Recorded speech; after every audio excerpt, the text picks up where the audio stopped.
Om Swastiastu. Selamat malam Bapak dosen dan teman-teman sekalian. Perkenalkan, kami dari kelompok 5 akan membawakan materi yang berjudul Studi Kasus Pengadaan SDM pada Perusahaan Multinasional. Sebelumnya, kami ingin memperkenalkan nama kami. Saya sendiri, Idewa Anyumantri Estrini, MPM 056. Yang kedua ada Gusti Ayu Raka Pramesti-Dewi, MPM 035. Rani Putri Purnamawati, MPM 057. Agung Ayu Brahmani, MPM 468. Riki Adi Mahendra, NPM 629. Baik, di sini materi yang akan kita bahas yang pertama yaitu mengenai kebijakan staf.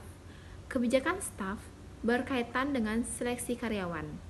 Pada level pertama melibatkan seleksi individu yang punya keterampilan yang diperlukan untuk melakukan suatu pekerjaan. Pada level lain, kebijakan staf bisa merupakan alat untuk mengembangkan dan mempromosikan budaya perusahaan. Yang kedua, yaitu tipe kebijakan staf. Yang pertama ada pendekatan etnosentris. Kebijakan staf etnosentris adalah salah satu kunci manajemen yang diisi oleh pihak-pihak dari negara asal. Contohnya, banyak perusahaan Jepang dan Korea Selatan seperti Toyota dan Samsung. Posisi kunci operasional perusahaan tersebut masih cenderung dipegang oleh orang-orang dari tuan rumah. Yang kedua, ada pendekatan polisentris. Kebijakan staf polisentris adalah kebijakan dari negara penyelenggara untuk mengelola cabang negara asal dan memegang posisi kunci dari kepemimpinan perusahaan. Pendekatan polisentris merupakan respon dari kekurangan pendekatan etnosentris. Yang ketiga ada pendekatan geosentris. Kebijakan staf geosentris menempatkan orang pada pekerjaan yang tepat di organisasi tanpa melihat kebangsaan. Contoh perusahaan Molex merupakan contoh tepat untuk menempatkan orang dalam posisi yang tepat. Perkenalkan, nama saya Rani Putri Purnamawati, NPM 057. Di sini saya akan melanjutkan presentasi dari teman saya. Materi selanjutnya yaitu mengenai ekspatriat. Ekspatriat artinya seseorang yang tinggal sementara maupun menetap di luar negara di mana dia dilahirkan dan dibesarkan. Atau dengan kata lain, orang yang berkeluarga negaraan asing yang tinggal di Indonesia. Biasanya oleh karena suatu tugas atau profesional. Tingkat kegagalan orang asing ini mewakili kesalahan kebijakan perekrutan karyawan untuk mengidentifikasi individu yang tidak siap keluar negeri. Biaya untuk kesalahan pekerja asing ini tinggi. Contoh para manajer multinasional yang mengidentifikasikan alasan kesalahan pekerja asing yang bersifat penting. Yang pertama, ketidakmampuan untuk melakukan penyesuaian. Yang kedua, ketidakmampuan manajer untuk melakukan penyesuaian. Yang ketiga, masalah-masalah lainnya dalam keluarga. Yang keempat, kepribadian manajer atau kematangan perasaan. Dan yang terakhir ada ketidakmampuan untuk mengatasi tanggung jawab luar negeri yang lebih besar. Materi selanjutnya mengenai kompensasi. Dua isu yang timbul pada setiap diskusi adalah kompensasi dalam bisnis internasional. Pertama, bagaimana kompensasi seharusnya mencerminkan perbedaan nasional dalam praktek ekonomi dan kompensasi. Isu lain adalah bagaimana pekerja asing dibayar. Pendekatan yang paling umum untuk bayaran atau upah bagi orang yang meninggalkan negara asal atau bekerja di negara orang adalah penetapan secara pendekatan ini menyamakan daya beli antar negara, maka dapat menikmati total hidup yang sama di penetapan luar negara sama seperti di negara mereka sendiri. Sekian presentasi dari saya. Untuk selanjutnya akan dilanjutkan oleh teman saya. Terima kasih. Perkenalkan, nama saya Gusti Ayu Raka Pramesti-Dewi, NPM 035. Saya akan melanjutkan presentasi dari teman saya.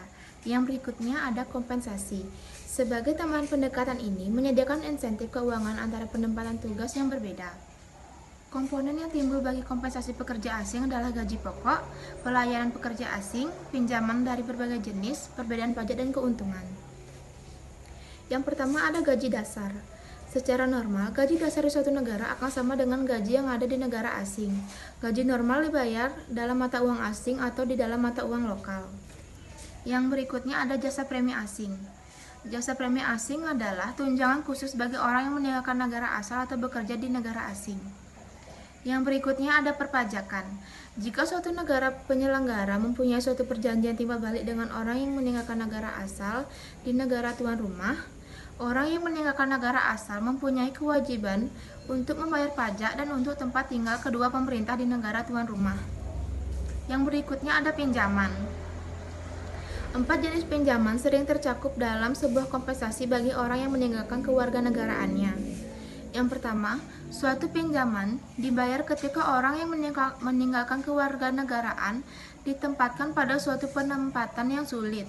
Biasanya diartikan sebagai dasar kenyamanan seperti pelayanan kesehatan, sekolah, dan toko eceran yang jelas sekali tidak mencukupi standar bagi orang yang meninggalkannya. Yang kedua ada pinjaman untuk perumahan, yang ketiga pinjaman untuk biaya hidup, dan yang terakhir ada pinjaman untuk pendidikan. Berikutnya ada manfaat. Kebanyakan perusahaan memastikan bahwa mereka yang meninggalkan negara asalnya menerima kesehatan yang sama, dan manfaat perusahaan menjadi sangat mahal untuk perusahaan. Kebanyakan manfaat banyak pajak yang dapat dikurangi untuk perusahaan di negara tuan rumah. Perkenalkan, nama saya KD Arki Dimahendra. Di sini saya akan melanjutkan presentasi dari teman saya. Di sini saya akan membahas tentang permasalahan kasus. Perusahaan Coca-Cola merupakan salah satu perusahaan multinasional yang sukses dengan cabang-cabang mendekati 200 negara dan lebih kurang 80% lebih pendapatannya datang dari bisnis luar Amerika. Coca-Cola diterima sebagai perusahaan global. Bagaimanapun, Coca-Cola cenderung menggambarkan dirinya sebagai perusahaan multilokal seperti yang terjadi pada kantor pusat di Atlanta, tetapi kantor pusatnya dapat berada di mana-mana yang mendirikan image Coca-Cola dengan wajah lokal di setiap negara. Tetap mereka berbisnis. Sipi Coca-Cola adalah berpikir global dan bertindak lokal, yang menggambarkan mentalitas manajemen Coca-Cola.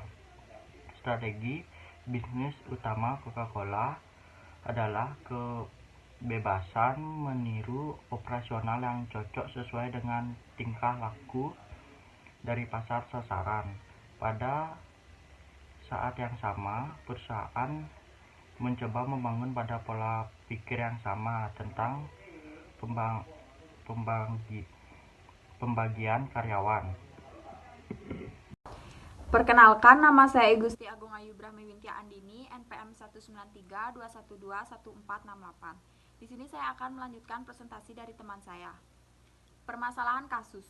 Coca-Cola mengatur operasi globalnya melalui 25 divisi operasi yang terorganisasi di bawah 6 kelompok regional: Amerika Utara, Eropa, Asia Pasifik, Timur Tengah, Afrika, dan Amerika Latin. Fungsi perusahaan manajemen sumber daya manusia adalah menyatukan semua divisi yang berbeda ke dalam keluarga Coca-Cola. Pencapaian manajemen sumber daya manusia perusahaan yaitu dengan dua cara. Yang pertama, mempropagandakan filosofi umum sumber daya manusia di antara perusahaan. Yang kedua, membangun kelompok internasional level eksekutif untuk tanggung jawab manajemen senior di masa mendatang. Salah satu misi kelompok sumber daya manusia perusahaan dengan membangun dan mendirikan sebuah filosofi di seluruh dunia, yang mana bisnis lokal dapat membangun pelatihan sumber daya manusianya. Contohnya, untuk mendapatkan kebijakan standar kompensasi untuk semua operasi rasional, Coca-Cola memiliki filosofi kompensasi yang sama. Total kompensasi harus kompetitif dengan perusahaan terbaik di pasar lokal. 2 kali setahun, kelompok manajemen sumber daya manusia perusahaan juga menerapkan sesi pelatihan manajemen sumber daya manusia 2 kali seminggu untuk staf sumber daya manusia dari setiap 25 divisi operasional. Kesimpulan yang pertama yaitu sistem kebijakan staf dari Coca-Cola adalah pendekatan geosentris. Kebijakan staf geosentris menempatkan orang pada pekerjaan yang tepat di organisasi, tanpa melihat kebangsaan. Coca-Cola menggunakan karyawan lokal di negara tempat mereka berbisnis. Filosofi Coca-Cola adalah berpikir global dan bertindak lokal, yang menggambarkan mentalitas manajemen Coca-Cola yang dapat diartikan memiliki strategi yang global, tetapi dalam prakteknya menerapkan aturan-aturan lokal di suatu negara. Yang kedua, strategi dari manajemen sumber daya manusia Coca-Cola adalah berusaha untuk memasuki pasar sasaran dengan menggunakan sumber daya yang ada di negara sasaran tersebut, karena umumnya pekerja lokal lebih mengetahui mengenai situasi dan lebih siap dalam memasuki pasar yang ada.